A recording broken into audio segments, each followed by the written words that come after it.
Thank you so much for joining us today, Sadhguru. I think the audience is very interested in what you have to say.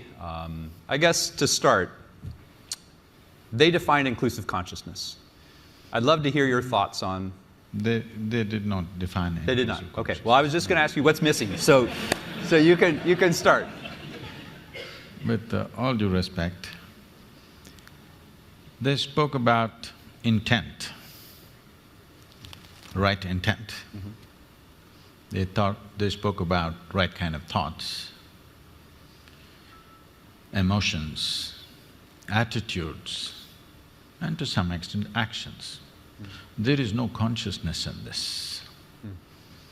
If we are understanding that the way we think, feel and act is our consciousness, no. It is like we are mistaking a plant, we are mistaking the flower for the soil. We are mistaking expressions for the source.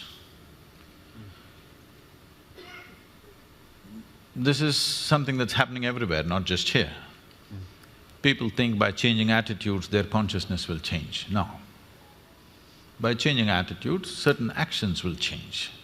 Yes, positive, beneficial, but it is not truly transformative.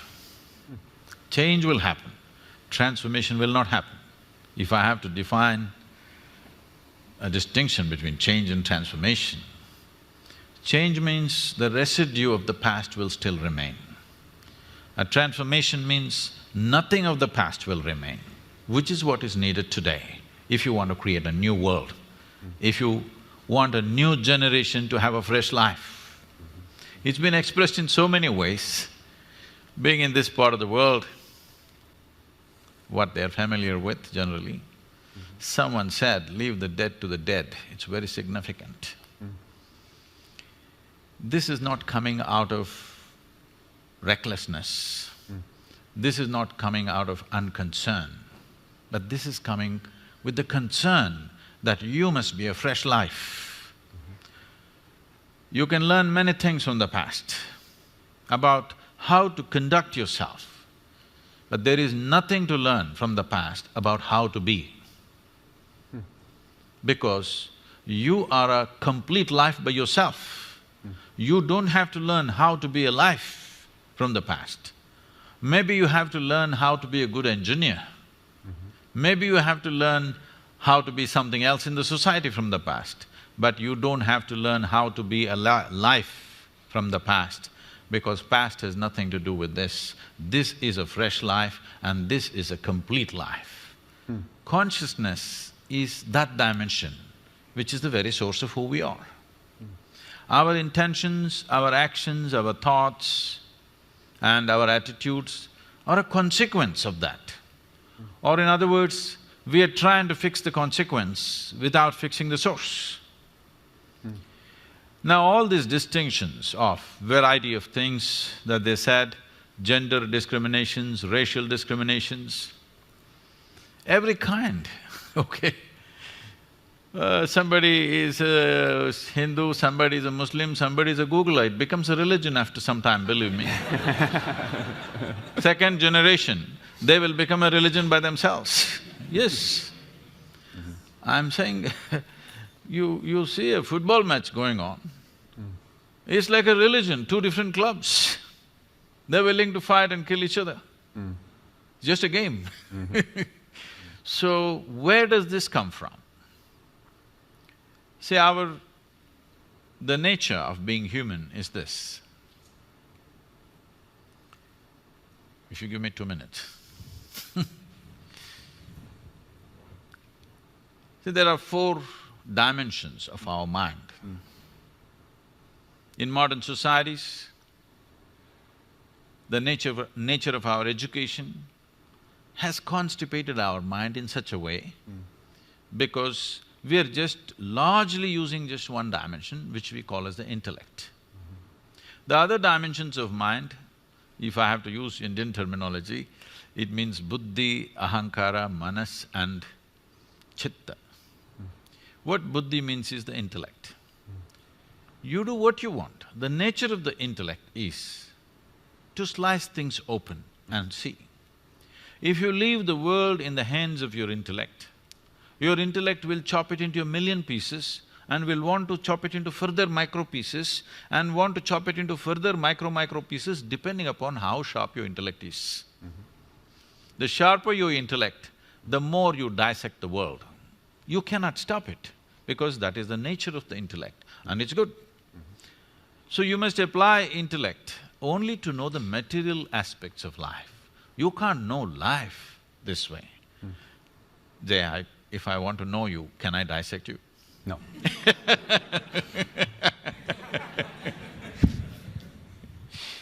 So, but if I want to know, if a doctor wants to know some aspect of you materially, what's wrong with you, he will take a biopsy and in a way, he opens it up and looks at it.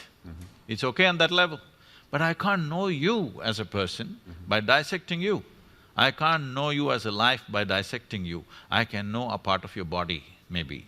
Similarly, I can know parts of the world to make use of it, but I can't know life as such. So intellect has been over-eulogized. In the last 150 years, this is a European impact on the rest of the world, where we think our thought is supreme. Someone went to the extent of saying, I think so I exist or whatever. I want to ask all of you a simple question. Tell me, is it because we exist we may think? Or is it because we think we exist? Which way is it? Hello? Because we exist, we may think. Because people are in such a state of mental diarrhea all the time, non-stop it's going on, they think it's more of an existence than existence. But my head is all the time empty unless I want to think about something. So I know thought is not necessary, I can just live here without the thought. When I want, I will think, otherwise I'll keep quiet. Just like my hand, if I want, I use it, otherwise I keep it here. Similarly, you must be able to do this with your mind. Just because you lost control over your mind and you think it's everything because it's entering into every aspect of your life where it has no business. Thought has been over-eulogized by people. And the very nature of the thought is such that if you think, it must be logical. It cannot be any other way. Well, what somebody is thinking may look illogical to you, but they have found their own logic. The most extreme person that you have met, within himself or herself, they have their own logic, isn't it so? They are not speaking illogically as far as they are concerned. They have found their own kind of logic. Logic means it needs two.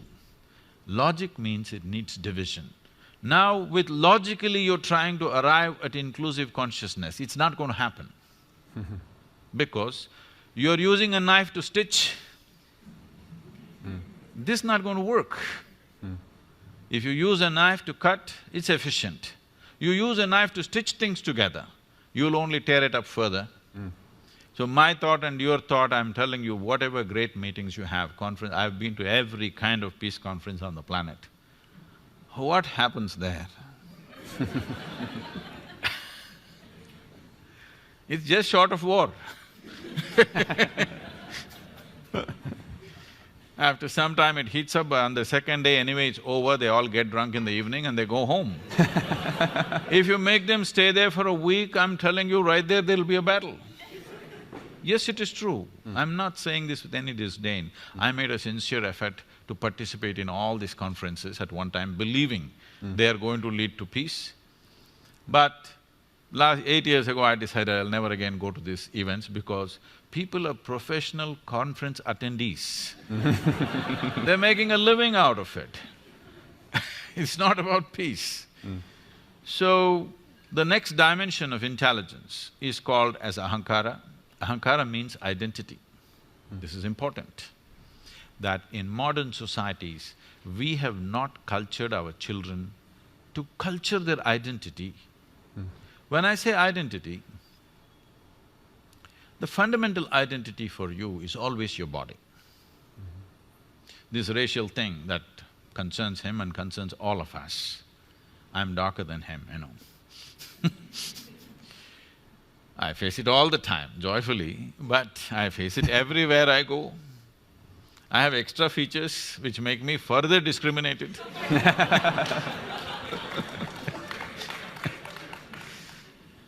But our first identity is with the body. When we identified with the body, the color of the skin also becomes part of it. Why do we identify with the body? Because our experience is limited to this. If you say me, you mean this, isn't it? Because your experience of life is limited to this, naturally you're identified with this and this is you and this is how you look. Somebody looks so different, whether in gender or because of race or because of maybe just fashion. Who knows what makes them different? But suddenly, this is me, that's you, it's established. But we sit here in this hall, whatever the color of our skin, whatever our religion, whatever our gender, we are inhaling and exhaling the same air. But we have no issue. Body has no problem. But the identity has a problem. You're identified with something. We have not cultured our children right from an early age that your identity should be universal. This is something in India, traditionally, before you start education for a child, there's something called as Vidyarambam, where the first chant that they must do is that my identification with the entire cosmos. Without this, you should not give education to a child, that is the understanding. Because education is seen as an empowerment. You should not empower a person who has limited identifications. Because it doesn't matter whether it's of individual nature or of family or of community or race, religion, nation, it doesn't matter. Once you have limited identity, you will cause disharmony, you will cause cruel things, thinking you're doing the right thing. I know the debate, the source of… the debate always goes to ISIS and things like this. I want you to understand this. These people, looking at their actions, you may be sitting here, I know I'm getting into a minefield. Sitting here, all of us think these are horrible people. But you must understand this, they believe they are doing the greatest thing that a human being can do. They're working for God. There can be no better employer. Not Google, God. Who you've never prayed to. Huh? That's my problem. But I'm saying, you should have seen this, you know, I'm sure you guys can Google anything. You must see, there is a press meet that the Afghan Taliban is conducting with the international media just before United States invaded Afghanistan. All these young guys with long beards and big turbans, they're all sitting like this. And they're asking questions. Just then they had, bombed that Buddha statue and they made this thing that girls should not go to school and many other things. So these kind of questions are coming. Whatever you ask them, they say, in our book, in our holy book, our prophet, our God said this, we're just doing that. I was just watching these guys, I had tears in my eyes. These are wonderful guys. These are guys who are willing to die for what they believe in. But they've been screwed up by the scriptures. Yes, these are wonderful people who are willing to die for what they think is right, all right? A man who's willing to die for what he thinks is right is a great man, but look at the consequence. Simply because of limited identity. So this ahankara, this identity is what wields the intellect. If you hold the right identity, from an early age, if it's brought into us that your identity is with the entire cosmos, because nothing happens here without everything's involvement in you. We are sitting on this round planet which is spinning and moving at a great speed in the middle of nowhere. You don't know where it begins, where it ends, this thing. And look at us sitting here and talking. How many forces in the existence are keeping you and me in place on this chair? So there is no way we can exist without the involvement of all this. But talking about this intellectually is not going to help, because if you try to understand intellectually, you're using a knife, further you will divide. So there is another dimension of intelligence within you which can make you come to an experience of this. The next dimension of intelligence is called as manas. Manas means it's a huge silo of memory. There are 8 types of memory in this. I'll just name them, I'll not go into this.